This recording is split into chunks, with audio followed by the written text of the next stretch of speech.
2,300 years ago, Persia owned most of the classical world. The cities, grain, gold, and armies all belonged to them. Persia held all of it. The Persian Empire was ruled from a palace city called Persepolis in what is now Iran. It stretched from the Aegean Sea, the stretch of water between Greece and Turkey, in the west to the edge of India in the east. It had swallowed Egypt. It had swallowed Babylon, one of the oldest cities on earth. It controlled the entire coastline of what we now call Turkey, Syria, Lebanon, Israel, and Iraq. When people in 334 BC talked about the world, they mostly meant what Persia already owned. Everything else was the edge. At the western edge of the Persian Empire lay Greece. Only a narrow strip of water called the Hellespont separated Greece from Asia. Greece was not one country. It was dozens of city-states, including Athens, Sparta, Corinth, and Thebes. Each city had its own laws, its own army, its own idea of itself. They argued constantly, fought each other regularly, and looked down on anyone who was not them. They looked down especially hard on the Macedonians. Macedonia is what we now call northern Greece. It was the kind of place the sophisticated southern Greeks pretended wasn't really Greek at all. Too cold, too rough, too far north. The Macedonians spoke with an accent that made Athenians wince. Their kings were warlords as much as politicians. Their court was loud, hard-drinking, and built around loyalty rather than philosophy. Southern Greeks had theater and philosophy and architecture. The Macedonians had an army. That army was the work of one man, Philip II, Alexander's father. Philip had spent his reign turning Macedonia from a regional embarrassment into the most dangerous military force in the world. The work of maintaining that was never finished. He had invented, or rather perfected, a formation called the phalanx, where soldiers locked shields and advanced behind spears 18 feet long, longer than a modern pickup truck. Spears so far beyond what anyone on the other side could reach that it was less a battle formation and more a moving wall of iron points.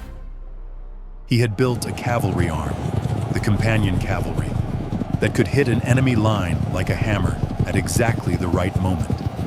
His ultimate cheat code for battle. He had drilled his men until these things happened, not when ordered, but automatically, the way breathing happens.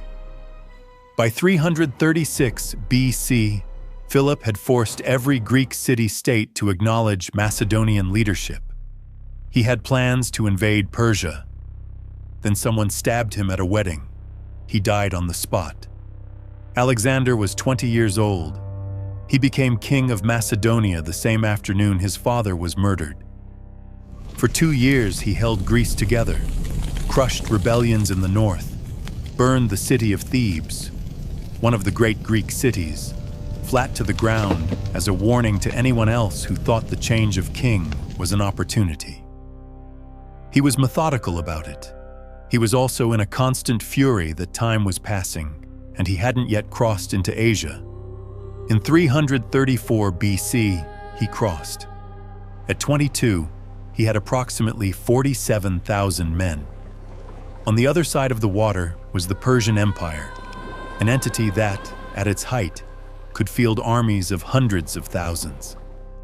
It had controlled the entire eastern Mediterranean coast for 200 years and had outlasted every enemy that had ever come at it. What followed was 11 years of war across 3 continents.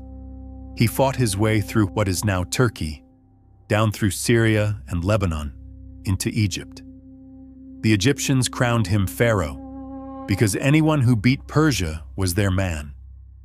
Then east, into Mesopotamia, what is now Iraq, into Persia itself, into Afghanistan, where the fighting in the mountain passes was vicious and went on for years, into Pakistan, into India to a river called the Hyphasis in what is now the Punjab in northern Pakistan, where his army finally told him they were done. He would become one of the most successful conquerors of all time. Even today, he is known as Alexander the Great. He fought river crossings and mountain passes and open plains and island fortresses and desert marches. He fought kings who commanded armies 10 times the size of his own. He fought in conditions that killed soldiers around him while he did not stop. He nearly lost his head at the Granicus River in what is now Turkey, his first major battle. He was charged by a Persian nobleman who swung a battle axe so hard it split Alexander's helmet wide open, right down to his hair. A second Persian nobleman circled behind him with a raised sword. Alexander was saved at the last microsecond when his friend, Clytus, sliced off the Persian's arm. His men hadn't even found their footing yet. Still, he kept going. The world he was fighting was enormous and very old, and it did not expect him. Macedonia was a footnote to Persian strategists, a cold little kingdom at the edge of the map, led by a 22-year-old who had never fought a major campaign. Persia had survived everything, every empire, every invader, every generation of enemies, for 2 centuries, but it would not survive Alexander. What Alexander built over the next decade became the largest empire the world had ever seen. The map of it looks impossible. The straight line of his march east, from Greece to Egypt to Persia to Afghanistan to India, covers 6,000 miles. He named cities after himself everywhere he went. There are still cities called Alexandria on the map today, from Egypt to Afghanistan. He built roads, supply depots, and garrison towns as he went. Because an army that can't be supplied stops being an army. He was 32 years old when he died. He had been marching since he was 22. In that decade, he had crossed deserts in summer heat that killed horses, mountain passes in winter snow that killed men, and rivers wide enough that the far bank was a rumor. The army that followed him had done it all beside him. To understand him, you need to meet him at the moment it nearly all fell apart. Not on a battlefield, not in a throne room.